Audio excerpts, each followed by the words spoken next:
اهالی بیش از 3000 نفره دهه چورباغ جماعت دهاتی عینی ناحیه خراسان با آب آشامیدنی تامین شدند. در افتتاح این شبکه بسیار جنبه استفاده آب رئیس ولایت دولت علی سعید رهبری ناحیه خراسان تشبثکاران و ساکنان شرکت داشتند. رئیس ولایت ضمن افتتاح شبکه بسیار جنبه استفاده آب با ساکنان صحبت آورسته اهل دهات را به سهمگذاری در تدبیرهای آبادانی و سازندگی دعوت نمود. با مقصد به کار انداختن انشاءات مذکور چاه عمودی از شکوری 120 متر کشیده شده. در یک مورد برای فعالیت منتظم و ثمره بخش این شبکه بسیار جنبه که با استفاده از نیروی برق فعالیت میکند پنل های آفتابی نیز پیوست کرده شدند و در حالت قطع گردیدن انتقال نیروی برق امکانیت پوره تامین نمودن فعالیت انشاءات مذکور را دارند.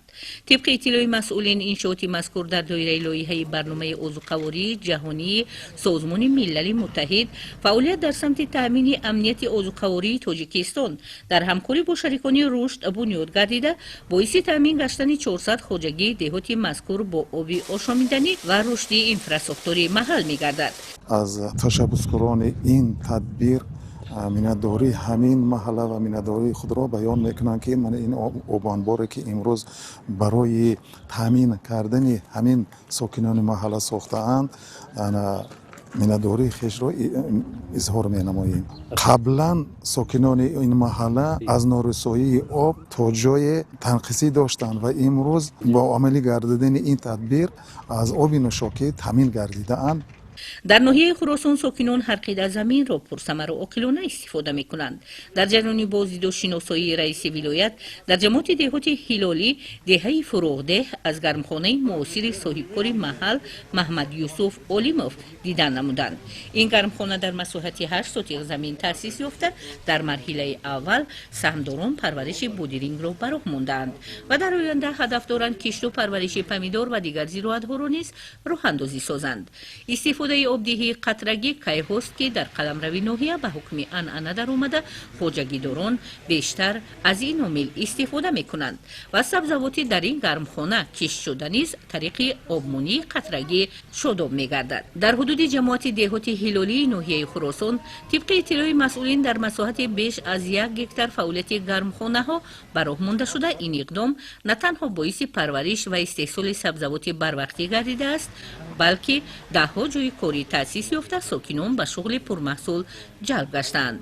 دوام بیش از 1 ماه آخر در حدود ناحیه خراسان در دایره نقشه چهاربینی‌های رهبریت مقامات اجرایی حاکمیت دولتی ولایت جهت تقویت بخشیدن معرکه نهالشینانی سرسبز و خرمگردانی طبیعت تطبیق برنامه دولتی کبودیزارکنی جمهوری تاجیکستان برای دوره تا سال 2040 و حرکت جمهوریوی نهالشینانی تدبیرهای سرسبز و خرمگردانی معرکه نهالشینانی وسعت تازه کسب کرده است. رئیس ولایت دولت علی سعید در معرکه نهالشینانی که با سهمگذاری کارمندان سرریاست وزارت مالیه جمهوری تاجیکستان در ولایت ختلون در شفت شاهراه نقلیاتگرد دوشنبه باختر جریان داشت شرکت ورزیده و مسئولان و تشبثکاران این تدبیر اکولوژی دستور دادند که برای سبزیش و تامین نشونمای منبعده نهال‌های شینانیده شده نیز توجه ضروری روانه سازند. طبق اطلاع داده شده در این موضع سریراهی با سهم کارمندان سرریاست وزارت مالیه جمهوری تاجیکستان در ولایت ختلون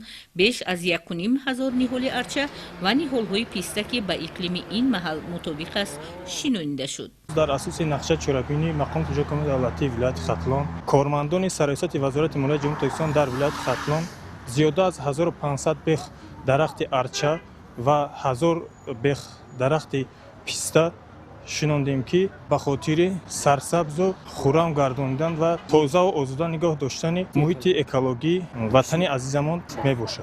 باعث تذکر است که اقدام‌های سبزگردانی به بهداشت اقلیم محل، کاهش تاثیر آفت‌های طبیعی، پیشگیری چنگ و غبار و زیبا و سرسبز و خرم گشتن شفت شاهراه‌ها، منظره اطراف راه‌های نقلیاتگرد مساعدت نموده. در یک مورد اجرایش برنامه دولتی کبودیزارکنی جمهوری تاجیکستان برای دوره تا سال 2040 تامین می‌گردد. حسن زاده اویما، فخرالدین کریم، نامزد ارگش برای برنامه اطلاعاتی اخبار از ناحیه خراسان.